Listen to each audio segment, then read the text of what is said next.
இந்த அமலுடைய பெருமதி பற்றி அவர் அறிந்து கொண்டால் தவழ்ந்தாயினும் இந்த அமலை அவர் செய்து விடுவார் என்று கூறியிருக்கின்றார்கள்.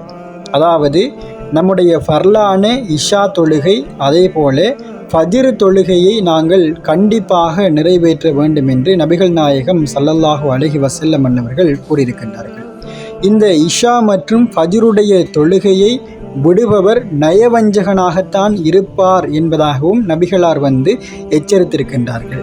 இந்த இஷா மற்றும் ஃபஜ்ர் தொழுகையினுடைய அதன் நன்மைகள், அதனுடைய கூலிகள், எப்படியான நலவுகளை அல்லாஹ் நமக்கு கொடுப்பான் என்பதை ஒரு மனிதர் அறிந்துவிட்டால் அவர் நடக்க முடியாத சந்தர்ப்பமாக இருந்தாலும் தவண்டு சென்றாயினும் பள்ளிவாசலில் தன்னுடைய தொழுகையை நிறைவேற்றி விடுவார் என்பதாக நபிகள் நாயகம் ஸல்லல்லாஹு அலைஹி வஸல்லம் அவர்கள் கூறியிருக்கின்றார்கள். அப்படி என்று சொன்னால் இந்த தொழுகையினுடைய பெருமதிகளை இன்ஷா அல்லாஹ் புரிந்து கொள்ளுங்கள்.